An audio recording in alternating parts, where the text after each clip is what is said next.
आप सभी भक्तों को राधे राधे। मार्गशीर्ष मास महीने की व्रत कथा को सुनने के लिए वीडियो को अंत तक जरूर देखें। इस कथा को प्रारंभ करने के लिए हम इस मंत्र से शुरुआत करते हैं। कृष्णाय वासुदेवाय नमो नमः। महीनों में सबसे उत्तम महीना ये मार्गशीर्ष महीना माना जाता है और ये भगवान कृष्ण का ही रूप होता है। मार्गशीर्ष महीने की कथा सुनने वाले सभी भक्तों का स्वागत और अभिनंदन है। आप सभी भक्तों पर भगवान कृष्ण और राधा रानी की कृपा हमेशा बनी रहे। हम अपने आराध्य देव को नमन और वंदन करते हैं। अपने चित्त में भगवान कृष्ण की छवि को अपने अंदर विराजमान करते हैं। सबसे पहले श्री कृष्ण भगवान की कथा का श्रवण करते हैं। भगवान कृष्ण ने गोपियों के साथ तरह तरह की लीलाएं की हैं और उनके साथ माखन खाते, मटकी भी फोड़ते। उसके बाद वे तरह तरह के उलायनाएं लेकर माता यशोदा के पास जाती। कभी कभी कान्हा को भी दंड मिलता, कभी कभी गोपियों को भी डांट मिल जाती। एक बार की बात है कि माता यशोदा भगवान कृष्ण की उलाहनाओं से तंग आकर छड़ी लेकर उनकी ओर दौड़ती तो भगवान मैया की मार से बचने के लिए भागने लगते और वे भागते भागते एक कुम्हार के यहाँ पहुँच जाते हैं।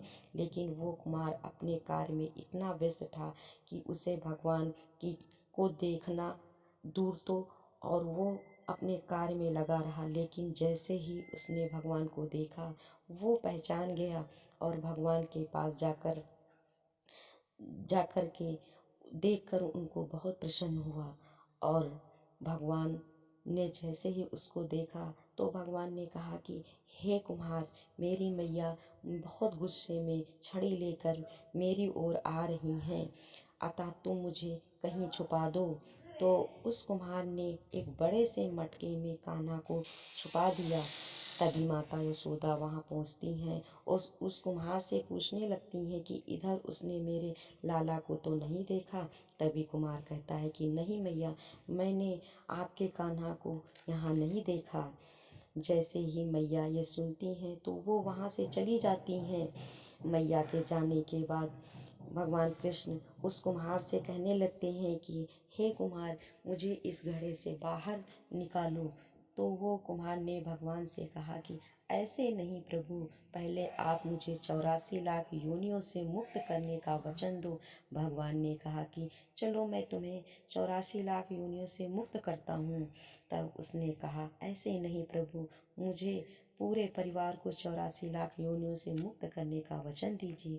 भगवान ने कहा चलो मैं उन्हें भी 84 लाख योनियों से मुक्त कर देता हूँ, अब तो तुम मुझे इस घड़े से बाहर निकालो। तब कुम्हार ने भगवान से एक और विनती की, हे भगवान, मुझ पर एक और कृपा करें। तो भगवान हल्का सा मुस्कुराए और बोले कि वो भी बता दो। तो उस कुम्हार ने कहा कि जिस घड़े में आप छिप कर बैठे हो उस घड़े की मिट्टी बैलों के द्वारा लाद के लाई गई है, अतः उन बैलों को भी 84 लाख योनियों से मुक्त होने का वचन दीजिए। भगवान कृष्ण कुम्हार से प्रसन्न होकर उन बैलों को भी 84 लाख योनियों से मुक्त होने का वचन दिया। अब प्रभु कहने लगे कि अब तुम्हारी सभी इच्छाएं पूर्ण हो गई, अब मुझे घड़े से बाहर निकालो।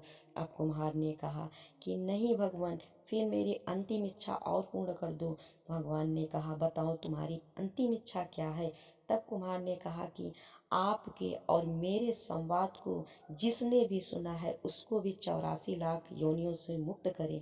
भगवान कृष्ण कुम्हार से प्रसन्न होकर उसकी ये भी इच्छा पूर्ण होने का वचन दिया। तब उस कुम्हार ने भगवान को उस घड़े से बाहर निकाल दिया।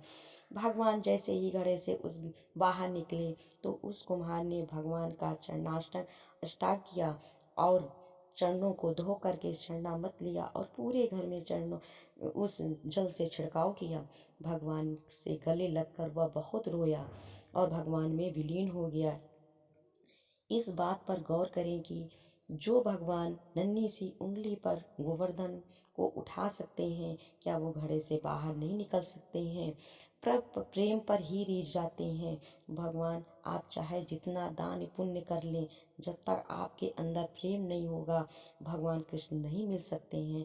भगवान तो कण कण में विद्यमान है, चाहे वो छोटी चींटी हो या बड़ा हाथी हो, भगवान सभी में है। वो चाहता तो भगवान से बहुत कुछ मांग सकता था, धन दौलत, यश, कीर्ति, लेकिन उसने केवल 84 लाख का अंत ही मांगा। जब कुछ मांगे तो क्या मांगे? छोटी छोटी चीजों को तो वैसे भी प्रभु दे देते हैं। यदि प्रभु से मिलन और उनकी भक्ति मिल जाए तो प्रभु की कृपा हम पर हो जाएगी।